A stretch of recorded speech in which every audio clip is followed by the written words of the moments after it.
귀한 찬양 감사드립니다. 하나님의 은혜와 평안이 여러분 심령과 가정 가운데 늘 함께 하시기를 기원합니다. 성 어거스틴이 지은 하나님의 도성이라는 책이 있습니다. 이 책은 그가 무려 14년 동안 22권으로 지은 역사 신학책입니다. 이 책을 쓰게 된 배경이 있습니다. 당시는 로마가 세계를 지배하던 때였습니다. 그리고 로마의 국교는 기독교입니다. 그러니까 로마에 속한 모든 사람들은 다 크리스찬이었던 그 시대, 그 로마 제국이 영원하리라, 무너지지 아니하리라 생각했는데 그 로마가 기울어지기 시작합니다. 북쪽에 있는 오투족이 침략해 와서 점령하기 시작합니다. 그러자 기독교인들이 고민에 빠졌습니다. 아니, 우리는 하나님을 믿는 나라인데, 하나님을 섬기는 나라인데 이 기독교 국가인 로마가 기울어질 수 있는가, 무너질 수 있는가 고민에 빠졌다는 것입니다. 그 고민에 대한 답변서로 쓴 책이 하나님의 도성이라는 책입니다. 그 책에서 어거스틴은 이렇게 이야기합니다. 기독교의 목표가 어디에 있는가? 이 땅에 세상의 나라를 건축하는 것, 세워가는 것이 기독교의 목표가 아니라 하나님의 나라를 세워가는 것이 기독교의 목표다. 그러면서 당시 로마 사람들의 모습에 대하여 이렇게 이야기합니다. 당시 로마 사람들 돈 모으는 거 좋아했습니다. 별장을 짓는 거 좋아했습니다. 이웃 나라와 전쟁에서 승리하는 거 좋아했습니다. 그것이 최고의 가치라고 여겼습니다. 돈을 모아 부자가 되는 것, 별장을 짓고 여가의 시간을 잘 보내는 것, 즐거움을 추구하는 것, 쾌락을 추구하는 것, 그리고 전쟁에서 승리하고 돌아오는 것, 많은 것을 얻어가지고 오는 것, 그것이 최고의 가치라고 여겼는데 어거스틴은 이렇게 이야기합니다. 그것은 하나님이 보실 때에 가치 있는 것이 아니라는 것입니다. 하나님이 보실 때 가치 있는 것은 무엇인가? 하나님을 사랑하고 하나님의 영광을 추구하고 이웃을 사랑하고 가난한 자를 돌아보고 하나님 앞에 늘 겸손히 하나님과 동행하는 것, 그것이 최고의 가치라고. 세상의 나라의 모습과 하나님의 나라의 모습이 있다는 것입니다. 세상 나라의 모습은 어떠한가? 세상을 사랑합니다. 자기를 사랑합니다. 자기를 자랑합니다. 자기의 영광을 추구합니다. 그리고 자기가 주인입니다. 이것이 세상 나라의 모습이라면 우리가 추구해야 할 하나님의 나라 모습은 어떤가? 하나님을 사랑합니다. 하나님을 자랑합니다. 하나님의 영광을 추구합니다. 그리고 하나님의 다스림을 받습니다. 하나님이 주인 되시고 하나님이 왕이 되시고 우리는 그분의 다스림을 받고 살아가는 나라, 그런 인생, 그것이 하나님의 나라, 하나님의 백성 되는 모습이라는 것입니다. 그리고 그 책, 하나님의 도성이라는 책의 결론은 이렇게 맺습니다. 사람이 세운 지상의 나라, 세상의 나라는 다 무너지게 되어 있다. 그러나 하나님이 세우신 나라, 하나님의 나라는 흔들릴 때도 있고 약해질 때도 있지만 그때마다 하나님은 새롭게 만들어 주신다. 그리고 그 나라는 영원하리라. 하나님의 나라는 영원하리라. 그것이 그 역사신학 책의 결론입니다. 여러분이 세우고 싶은 나라는 어떤 나라입니까? 하나님의 나라입니까? 세상의 나라입니까? 여러분이 지금 세우고 있는 나라는 어떤 나라입니까? 쉽게 이렇게 생각해 보시면 돼요. 내가 사랑하는 것, 내가 자랑하는 것, 내가 영광으로 삼고 있는 것, 내가 가장 크게 영향을 받고 있는 그것이 곧 여러분이 속한 나라입니다. 오늘 본문은 바벨탑 사건입니다. 너무나도 잘 아시는 유명한 사건. 노아의 홍수 심판이 지나갔습니다. 시간이 오래 흘렀습니다. 직접 노아의 홍수 경험해 보지 못한 후대의 사람들 이야기를 들었습니다. 야, 방주에 들어간 8사람만 구원 안 받고 나머지는 다 홍수로 다 멸망을 당했다는 이야기를 들어왔습니다. 그리고 그들 나름대로 생각합니다.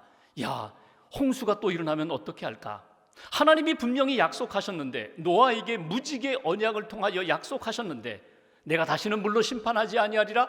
그 하나님의 언약, 하나님의 약속은 다 잊어버리고 물로 죽으면 어떻게 되지? 홍수가 나면 어떻게 되지? 이런 두려움 가운데 살아가는 그들, 그들이 이렇게 이동하다가 시날 평지에 머무르게 됩니다. 그리고 그들은 마음을 모았습니다. 여기에다가 큰 높은 성을 쌓아 올리자.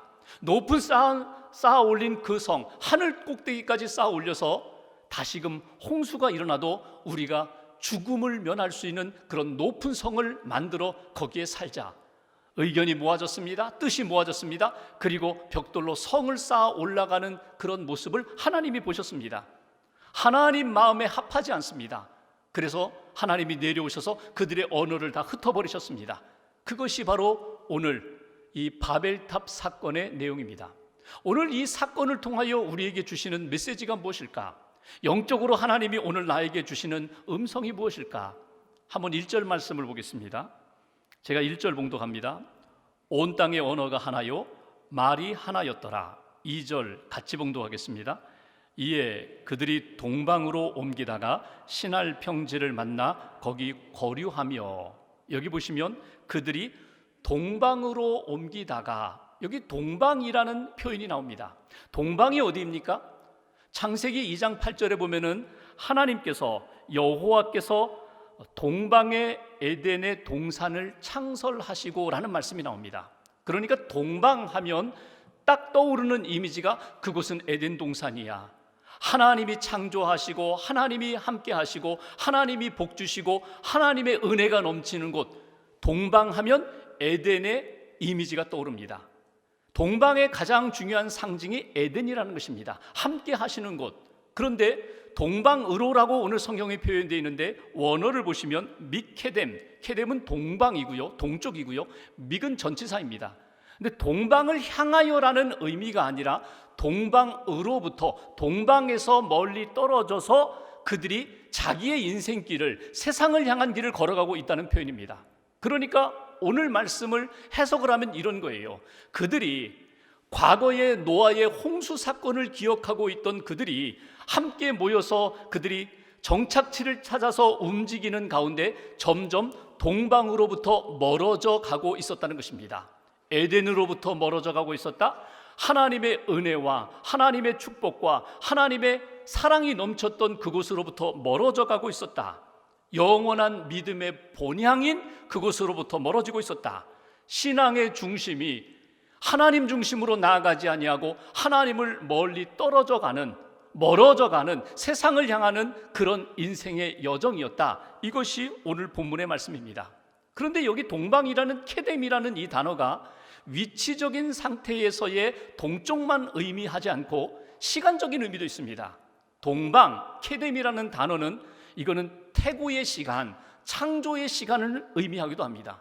그러니까 오늘 여기 동방으로부터 점점 멀어졌다라는 그 의미는 하나님이 처음 창조하셨던 그 창조의 시간으로부터 시간이 많이 흘렀다, 세월이 많이 흘렀다, 그런 의미도 되고, 하나님의 은혜를 받고 하나님의 사랑을 받고 구원받았던 그 회복의 시간으로부터 점점 멀어져 가고 있었다, 이렇게도 해석할 수 있습니다. 여기에 주시는 메시지, 하나님으로부터 멀어져 가는 사람들이 결국은 바벨탑을 쌓게 되었다. 그것이 오늘 본문에서 우리에게 주시는 첫 번째 말씀입니다. 여기서 우리가 놓치지 말할 신앙적인 교훈이 있습니다. 하나님으로부터 멀어지지 마십시오. 하나님으로부터 멀어지지 말고 하나님을 더 가까이 나아가는, 하나님께 나아가는 그런 인생이 되라는 것이 오늘 본문에 주시는 첫 번째 교훈입니다. 여러분, 저나 여러분이나 누구도 예외 없이 하나님으로부터 멀어지면 멀어질수록 우리는 죄에 빠지게 되어 있습니다.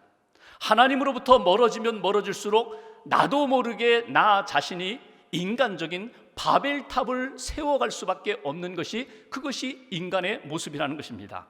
왜 그들이 하나님으로부터 멀어졌을까? 물론 그들 마음 가운데 하나님이 주신 약속, 언약을 잊어버렸기 때문에, 그들이 세상에 더 관심이 있었기 때문에 그것이 하나님으로부터 멀어진 이유도 되겠지만, 어쩌면 시간이 많이 흘러서 기억이 약해져서 세월이 많이 흘러감으로 인해서 하나님으로부터 받았던 그 첫 번째 은혜와 첫 번째 사랑과 첫 번째 믿음이 약해졌기 때문에 세상으로 기울어질 수밖에 없지 않았나, 이렇게도 우리가 해석할 수 있습니다. 여러분, 노아와 그의 세 아들을 기억하시죠? 방주에 들어가서 구원받은 아들들입니다. 방주에서 나와서 아버지와 함께 하나님 앞에 감사의 제사, 번제를 드렸던 아들입니다. 그 중에 둘째 아들 함은 어떻습니까? 하나님 앞에 구원받고 예배하고 그 은혜의 감격을 세월이 흘러가면서 잊어버리니까 그 함의 후손 가운데 니무롯이라는 사람이 나오고 하나님을 반역하는 그런 모습으로 하나님의 마음을 아프게 하는 인생이 되었던 것을 우리가 지난주에 보았어요. 여러분, 니무롯이 함의 후손이 다른 사람의 이야기가 아닙니다. 저와 여러분들이 그렇게 될 수 있다는 거예요. 하나님으로부터 멀어져 가면, 하나님을 가까이 하지 않고 하나님의 은혜를 잊어버리게 되면, 처음 사랑, 처음 믿음, 처음의 감격이 약해지면 나도 모르게 바벨탑을 쌓는 그런 인생이 될 수밖에 없다는 것입니다. 세월이 흘러가면 흘러갈수록 우리가 믿음의 영성으로 우리의 삶을 채워야 돼요. 하나님께 더 가까이 가면서 우리가 성숙한 그리스도인으로 다시 한번 하나님 앞에 서야 되는데, 세월이 흘러가면서 믿음 잃어버리고 영성 잃어버리고 은혜 잃어버리고 세상 사람이 되어버리는 그런 모습이 되어서는 안 된다는 것입니다. 사도 바울이 에베소 교회에 편지하면서 에베소서 5장 16절에 보면은 그는 이렇게 표현합니다. 세월을 아끼라, 때가 악하니라. 세상의 시간이 점점 어두움으로 악으로 치우쳐 가기 때문에 너희들이 깨어 있어야 된다는 거예요. 그러면서 세월을 아끼라는 이야기가 무엇입니까? 시간 전략하라는, 인생 전략하라는 그런 의미가 아니에요. 세월을 아끼라는 것은 그 어두워져가는 시간 속에서, 흘러가는 세월 속에서 세월을 건져 올리라는 거예요. 이게 아낀다는 표현입니다. 믿음의 시간으로 건져 올려라, 은혜의 시간으로 건져 올려라. 하나님 앞에서 영적으로 더 단단한 믿음의 대장부의 삶으로 건져 올리라는 거예요. 그렇게 건져 올리지 않으면 나도 모르게 세월의 흐름 속에서 자연스럽게 하나님을 멀리 떠나서 세상으로 기울어지는 인생이 되기 때문에 더 깨어서 세월을 건져 올리는 믿음의 사람이 되라고. 여러분, 의도적으로 하나님께 더 가까이 나아가셔야 돼요. 시간을 내셔서 하나님 앞에 가까이 가셔야 돼요. 여러분의 중심이 세상으로 자꾸 기울어지려고 하면은 여러분의 중심을 하나님께 두셔야 돼요. 하나님께 더 가까이 나가 기도하셔야 되고, 하나님의 말씀 속으로 들어가셔야 되고, 하나님이 내게 주신 성령의 역사 가운데 붙들림 받아서 하나님이 기뻐하시는 인생을 살아가는 것. 시편 73편 27절과 28절 말씀에 보면 이렇게 우리에게 말씀합니다. 무릇 주를 멀리하는 자, 하나님을 멀리하는 자는 망하리라. 반드시 망하리라. 그러나 하나님께 가까이 감이, 하나님을 가까이 함이 복이 된다. 내게 복이라고. 하나님을 가까이 하는 것이 내 인생과 내 신앙의 여정 가운데 가장 귀한 일이라고 시편의 기자는 우리에게 말씀해 주고 있습니다. 여러분, 오늘 다시 한번 점검해 보세요. 혹이라도 하나님으로부터 멀어지지는 않았는지, 내 인생이 더 하나님께 가까이, 내 신앙의 여정이 더 하나님 앞에 가까이 가서 믿음 잃어버리지 않고 영성 잃어버리지 않고 하나님을 더 뜨겁게 사랑할 수 있는 하나님의 사람들로 다시 한번 회복되시기를 주님의 이름으로 기원합니다. 두 번째 우리에게 주시는 메시지가 있습니다. 3절 4절 말씀 보십시오. 제가 3절 봉독하겠습니다. 서로 말하되 자 벽돌을 만들어 견고히 굽자 하고 이에 벽돌로 돌을 대신하며 역청으로 진흙을 대신하고. 4절 같이 봉독합니다. 또 말하되 자 성읍과 탑을 건설하여 그 탑 꼭대기를 하늘에 닿게 하여 우리 이름을 내고 온 지면에 흩어짐을 면하자 하였더니. 아멘. 여기 보면은 하나님으로부터 멀어진 인생들이 이렇게 이동하다가 신할 평지에 머무르게 됩니다. 그리고 그들이 서로 대화하는 내용이에요. 마음을 모았어요. 대화도 잘 돼요. 그들의 대화, 우리가 이렇게 하자, 이렇게 하자. 오늘 세 가지를 이야기합니다. 야, 벽돌을 굽자. 벽돌을 굽자. 이 벽돌을 굽는다는 게 이게 건축의 신기원이거든요. 건축 재료가 이거 진보한 거거든요. 돌로 쌓고 흙으로 쌓던 그런 건축물이 이제는 아니야. 이 벽돌로 햇볕에 말리는 것 이상으로 이 불가마에 구워가지고 단단한 벽돌을 만들자. 그럼 높이 더 높은 빌딩을 쌓을 수 있거든요. 빌딩을 지을 수 있거든요. 벽돌을 굽자. 두 번째는 무엇입니까? 여기 우리가 성읍과 탑을 하늘 꼭대기까지 한번 쌓아 올려보자. 그리고 세 번째, 우리 이름을 내고 온 지면에 흩어짐을 면하자. 야, 우리가 이렇게 하자, 이렇게 하자. 아주 마음이 다 맞았어요. 우리가 그렇게 하자고. 근데 여기에 빠진 것이 있습니다. 무엇이 빠졌을까요? 하나님이 빠졌어요.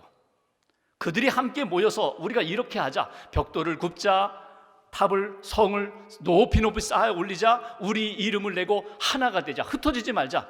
하나님이 빠졌어요. 하나님의 뜻이 무엇인지, 하나님의 뜻을 묻는 것, 하나님의 도움을 받는 것, 하나님이 원하시는 뜻과 방법은 무엇인지 하나님과 상의하는 것이 빠졌어요. 그러니까 그들이 바벨탑을 쌓게 된 것은 물론 홍수 심판에 대한 두려움도 있었지만 무엇보다도 하나님 없이 한번 살아보자는 거예요. 우리가 힘을 모으고 뜻을 모아서 하나님의 자리까지 한번 높아보자, 올라가 보자. 그것이 그들 마음에 딱 맞았어요. 여러분, 여기 눈에 띄는 구절이 있죠. 우리 이름을 내고. 우리 이름을 내자는 것이 무엇입니까? 여기 우리 이름을 낸다라는 것이 원문대로 하면 우리 이름을 새기자. 그러니까 벽돌을 구울 때 불가마 들어가기 전에 그 벽돌에다 각자 자기 이름을 새겼어요. 그리고 벽돌을 구워서 그 이름이 새겨진 벽돌을 가지고 성을 쌓자는 거예요. 여기 이름을 내자, 다른 말로 이름을 새기자, 이름을 세우자, 이름을 높이자. 각자 자기 이름, 명예 욕에 사로잡혀 있는 그들의 모습을 보게 됩니다. 그러니까 하나님으로부터 멀리 떠난 인생, 죄에 물든 인생의 모습은요, 교만하고 명예욕에 사로잡히게 되는 것을 오늘 본문을 통해서 우리는 보게 됩니다.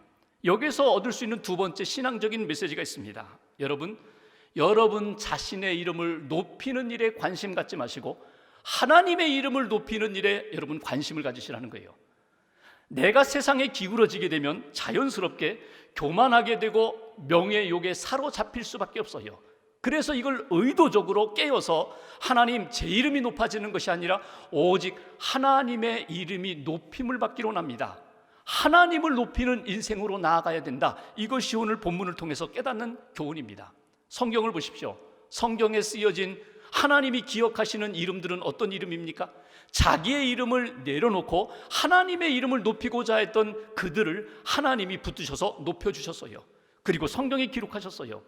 오늘 여기 자기의 이름을 벽돌에 새기고 자기들이 높아지고자 했던 그 바벨탑을 쌓았던 사람들 이름이 나타나지 않아요. 다 잊혀질 수밖에 없어요. 하나님이 버릴 수밖에 없어요. 하나님의 이름을 높이는 인생, 하나님이 붙드시고 세워주시고 높여주신다 하는 것을 우리는 본문에서 깨닫게 됩니다. 오늘 우리가 이 땅을 살아가면서 많은 유혹들 가운데 빼놓을 수 없는 유혹과 함정이 있어요. 어제도 있었고 오늘도 있고 내일도 끊임없이 우리에게 찾아오는 유혹과 함정, 그게 뭘까요? 내 이름을 세우고자 하는 욕망입니다. 내 이름을 세우고자 하는 유혹, 여기에서 자유할 사람 없어요. 가정에서 여러분 부부가 말다툼을 하고 서로 이렇게 티격태격할 때 대부분 무엇 때문에 그렇게 말다툼을 해요? 자기 이름 때문에 그래요. 자기 이름이 상하면, 자기 이름이 무시당하면 견디지 못해요. 분노해요. 직장에서 여러분 직장 동료들과 함께 협력하면서 살아야 되는데 왜 직장에서 사람들과 갈등을 일으켜요? 자기 이름 때문에 그래요. 자존심 때문에 그래요. 내 이름이 무시당하거나 내 인격이 무시당하는 것 견디지를 못해요. 교회에서 성도들이 함께 모여서 하나님의 은혜 가운데 살아야 되는데 왜 교회 안에, 교우들 간에 서로 갈등이 있어요? 자기 이름 때문에 그래요. 적어도 나는 당신보다는 더 높은 이름이야. 나는 적어도 당신보다는 더 존귀한 이름이야. 자기 이름을 높이고자 하는 그 욕망 때문에 갈등이 일어나고 분쟁이 일어나는 것. 여러분, 여기에서 자유할 사람 아무도 없어요. 그래서 우리가 끊임없이 하나님 앞에 엎드려 기도하는 것은 이것입니다. 하나님, 내 이름을 내려놓게 해주세요. 내 이름은 내려놓고 오직 하나님의 이름만 높이는 인생, 그것이 하나님의 뜻이고 하나님이 기뻐하시는 일인데 하나님을 높이는 인생으로 만들어주세요. 초대교회 가운데 고린도 교회가 있습니다. 고린도 교회를 향하여 바울이 편지를 쓰죠. 고린도 교회는요, 항구 도시입니다. 타락한 도시였는데 그곳에 교회가 세워졌어요. 황무지에 꽃이 피었다. 이게 고린도 교회거든요. 근데 고린도 교회에 성령의 많은 은사들이 나타납니다. 그러니 얼마나 감사한 일이에요. 근데 고린도 교회에 문제가 하나 있었습니다. 그렇게 은혜도 받고 복음의 꽃도 피어난 그 교회인데 그 교회 안에 분파가 있어요. 나는 바울파다, 나는 아볼로파다, 나는 게바 베드로파다, 나는 그리스도파, 나는 예수파다. 파벌이 형성되었다는 거예요. 여러분, 파벌이 형성됐다는 것은 무엇입니까? 각자 자기의 이름을 높이고자 하는 욕망이 그 교회 안에 가득했다는 거예요. 그래서 바울이 고린도 교회를 향하여 편지를 쓰면서 1장에 무슨 이야기를 합니까? 너희들 자랑할 게 아무것도 없다는 거예요. 너희들 육체로는 하나님 앞에서 자랑할 것이 아무것도 없다. 자랑하고 싶으냐? 그렇다면 십자가 자랑해라. 고린도서 1장 31절에 보면 이렇게 표현합니다. 자랑하는 자는 주 안에서 자랑하라. 예수님 자랑해라. 예수님의 십자가 자랑해라. 하나님의 은혜를 자랑해라. 하나님의 영광을 자랑하라. 그 외에 나머지는 아무것도 자랑할 것이 없다. 그것이 고린도 교회를 향하여 사도 바울이 간곡하게 부탁하는 내용입니다. 오늘 우리들에게도 마찬가지입니다. 나 자신의 이름을 높이고자 하면 자연스럽게 우리는 내 인생에 바벨탑을 세우게 돼요. 내 이름을 새기고, 내 이름을 세우고, 내 이름을 높이고, 내 이름의 영광이 나타나기를 꿈꾸는 인생, 하나님이 결코 기뻐하지 않는 인생이라고. 어떻게 하시라고요? 내 이름은 감추고 낮추고 오직 하나님의 이름이 높임을 받는 인생, 그렇게 높임받는 일에 쓰임받는 저와 여러분들의 인생이 되시기를 주님의 이름으로 기원합니다. 한 가지만 더 보죠. 4절 후반부를 보십시오. 그들이 바벨탑을 쌓는 동기와 목적, 여기 보시면 4절 후반부에 이런 표현이 나옵니다. 우리 이름을 내자. 그 다음 두 번째로 이런 표현이 나오죠. 온 지면에 흩어짐을 면하자. 흩어지지 말자는 거예요. 흩어지지 않기 위하여, 하나 되기 위하여, 힘을 규합하기 위하여 탑을 쌓자는 거예요. 성을 쌓자는 거예요. 여기 보시면 여기 바벨탑을 쌓는 목적, 흩어지지 말자는 것은 무엇입니까? 이 바벨탑 누가 지었어요? 우리가 지었어요. 우리가 세웠어요. 우리의 모든 실력과 모든 힘이 다 여기에 집결되어 있습니다. 그러면 멀리서도 바벨탑을 보면서 야, 우리가 이렇게 힘을 모았어, 이런 업적을 세웠어, 이런 성을 쌓았어, 이것으로 하나 되자는 것입니다. 그런데 여러분, 이 바벨탑이 결국 무엇입니까? 인간의 교만의 극치입니다. 교만의 열매입니다. 바벨탑이 우리 인생의 표대가 되게 하자. 다른 말로 바라보면요, 우리 인생, 우리 각자가 우리 인생의 표대가 되도록 하자. 바로 그 얘기예요. 하나님이 이것을 기뻐하지 않으셨어요. 그래서 5절 이하를 보면 하나님이 내려오셨어요.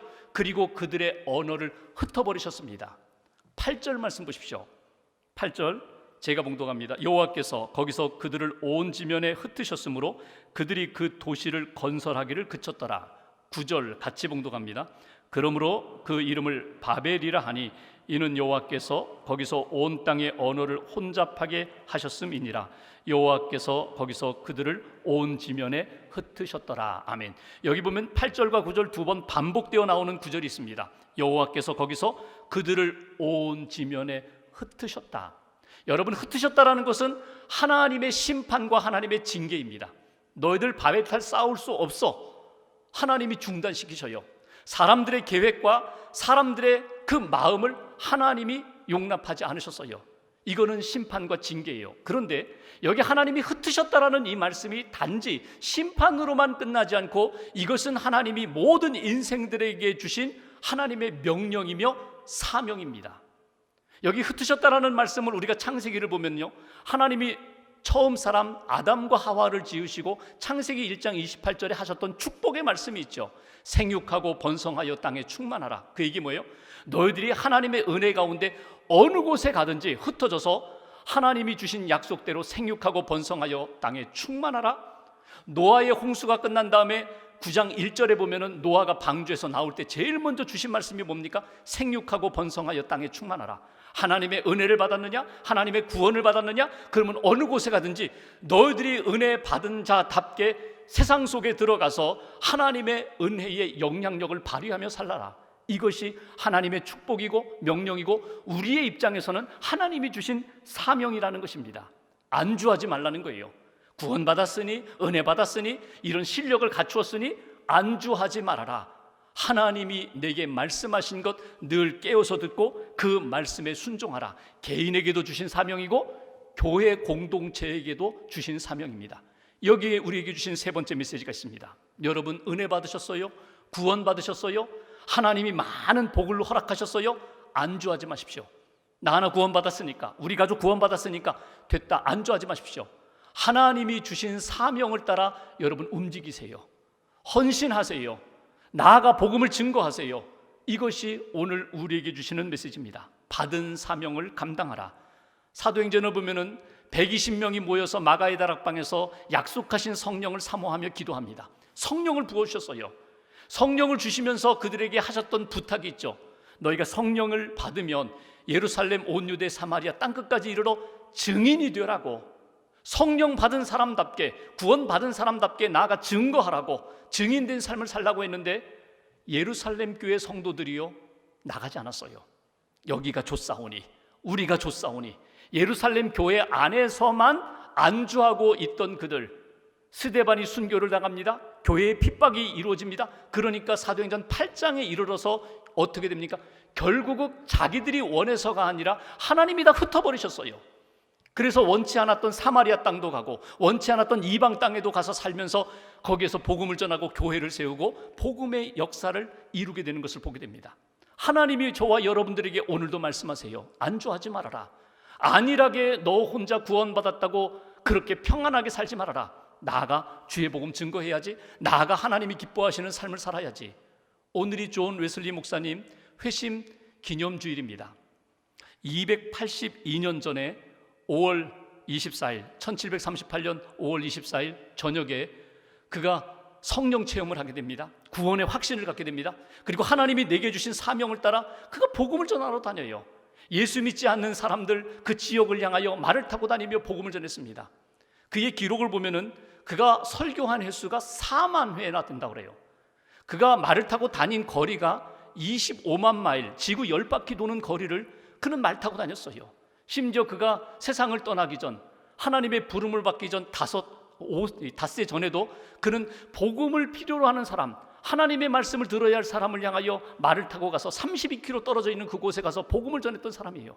하나님이 내게 주신 사명이 뭔가 땅에 묻지 않고 하나님 앞에서 열심히 감당했던 그 존 웨슬리 목사님, 환영만 받은 것 아닙니다. 핍박도 있었고 거절도 있었고 심지어 본인이 참 나태하고 힘들었던 시절도 있었어요. 그때마다 그가 외쳤던 모든 사람의 교리가 있어요. 모든 사람의 모토가 있어요.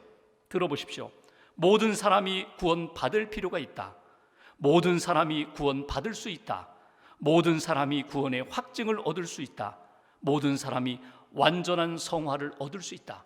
누구도 예외 없이 모든 사람이 구원받아야 되고 구원받을 수 있고 구원의 확신을 가져야 되고 더 나아가 구원받은 사람이라면 거룩한 하나님의 백성답게 성화에 이르는 삶을 살아야 된다. 거룩한 백성이 되어야 한다. 그러니까 여러분 오늘 말씀은 이런 것입니다. 하나님께 더 가까이 나오라. 모이는 교회, 모여서 기도하고 모여서 은혜 받고 성령의 충만함을 받고 흩어지는 교회, 나아가 복음을 증거하는 거예요.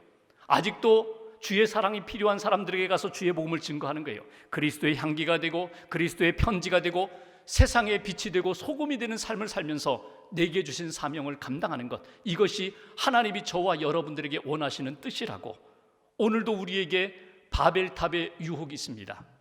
오늘도 우리에게 찾아오는 그 유혹을 어떻게 이길까? 바벨탑의 유혹과 함정을 이길 수 있는 길이 있다고 오늘 우리에게 말씀해 주십니다. 멀어지지 마십시오. 하나님으로부터 멀어지지 마십시오. 여러분이 지금 하나님께 가까이 있는지 다시 한번 점검해 보십시오. 멀어졌다면 주님께 더 가까이 나오십시오. 또 여러분들의 이름을 높이는 일에 관심 갖지 말고 하나님의 이름 높이는 일에 여러분 집중하십시오. 그리고 무엇보다 하나님이 내게 주신 사명을 따라 어느 곳에 가든지 어느 곳으로 보내시든지 그곳에 가서 주의 복음을 증거하는 하나님의 사람, 그것이 오늘 바벨탑 사건을 통하여 저와 여러분들에게 주시는 하나님의 말씀입니다. 이 말씀 붙잡고 이번 한 주간 동안도 하나님의 기쁨이 되는 귀한 인생 살아가시기를 주님의 이름으로 축원합니다. 기도하겠습니다.